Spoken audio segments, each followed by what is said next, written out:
رحمۃ اللہ تعالی علیہ آپ کی زندگی کے حوالے سے ایک واقعہ آپ کے سامنے شیئر کرنا چاہتا ہوں۔ قائد اعظم رحمۃ اللہ تعالی علیہ ایک مرتبہ اسکول اور کالج کے طلباء کو خطاب فرما رہے تھے، تو دوران خطاب ایک ہندو لڑکے نے اٹھ کے آپ سے سوال کیا، اور وہ کہتا ہے کہ آپ ہندوستان کا بٹوارا کر کے، ہندوستان کو تقسیم کر کے آپ ہمیں الگ کیوں کرنا چاہتے ہیں؟ آپ میں اور ہم میں بھلا کیا فرق ہے؟ تو قائد اعظم رحمۃ اللہ تعالی علیہ آپ خاموش رہے، آپ نے کوئی جواب نہ دیا۔ تو وہ جو ہندو لڑکا تھا نا، اب اس نے قائد اعظم رحمۃ اللہ تعالی علیہ کا مذاق اڑانا شروع کر دیا، اور اس کے جو ہندو دوست تھے انہوں نے بھی قائد اعظم رحمۃ اللہ تعالی علیہ کا مذاق اڑانا شروع کر دیا اور ہوٹنگ کرنا شروع کر دی، اور آپ پر آوازیں کسنے لگے۔ تو قائد اعظم رحمۃ اللہ تعالی علیہ نے آگے سے کوئی جواب نہ دیا، بلکہ آپ نے ایک پانی کا گلاس منگوایا، اس میں سے کچھ پانی پی کے باقی پانی چھوڑ دیا،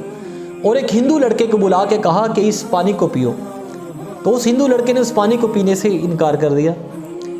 تو پھر قائد اعظم رحمۃ اللہ تعالی علیہ نے ایک مسلمان لڑکے کو بلایا اور اسے پانی پینے کے لیے کہا۔ تو وہ جو مسلمان لڑکا تھا نا، اب اس نے جلدی سے اس پانی کو پی لیا، اور جب وہ مسلمان لڑکا گیا تو قائد اعظم رحمۃ اللہ تعالی علیہ آپ نے ان طلباء کو مخاطب کر کے فرمایا کہ اے طلباء، اے میرے بچوں، یہی وہ فرق ہے کہ جس کی وجہ سے میں نے دو قومی نظریہ پیش کیا، اور جو فرق جو ان طلباء پہ عیاں ہو گیا تھا، واضح ہو گیا تھا، وہ فرق یہ بھی تھا کہ قائد اعظم رحمۃ اللہ تعالی علیہ نے کبھی بھی اپنی زبان سے کسی کو گالی نہیں دی تھی، کبھی بھی کسی کے ساتھ بد اخلاقی نہیں کی تھی، کبھی کسی کے ساتھ بد اخلاقی کے ساتھ کلام تک نہیں کیا تھا، بلکہ آپ کی گفتگو اتنی مدلل اور مؤثر ہوا کرتی تھی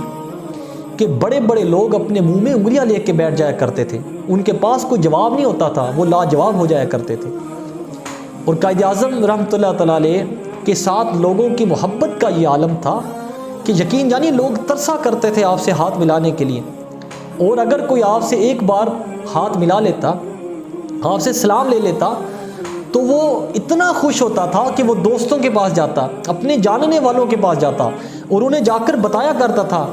کہ یار آج میں نے قائد اعظم رحمۃ اللہ تعالی علیہ کے سے جو ہے نا وہ میں نے اسلام لیا ہے، ان سے ہاتھ ملایا ہے۔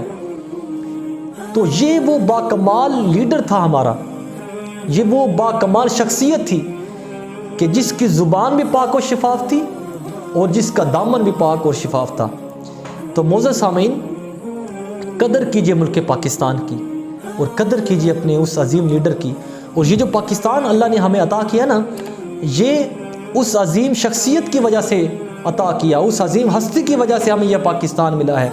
کہ جسے کسی اور نے نہیں بلکہ اللہ رب العزت کے پیارے محبوب، تاجدار کائنات، ختم الرسول، خاتم النبیین حضرت محمد مصطفیٰ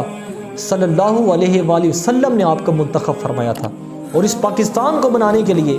قائد اعظم رحمۃ اللہ تعالی علیہ کے ساتھ جو مشائخ اور علماء تھے اور جو دوسرے لوگ تھے، انہوں نے اپنی بڑی قربانیاں پیش کی، اپنی جانوں کے نذرانے پیش کیے۔ تو معزز سامعین، قدر کیجئے ملک پاکستان کی، اور میں سلام عقیدت پیش کرتا ہوں اپنے اس عظیم قائد کو، اپنے اس با کمال قائد کو۔ پاکستان زندہ باد، پاکستان پائندہ رہے۔ سبسکرائب کیجئے ہمارے چینل کو اور بیل آئیکن کو کلک کرنا نہ بھولیے تاکہ آپ دیکھ سکیں ہماری نئی ویڈیوز۔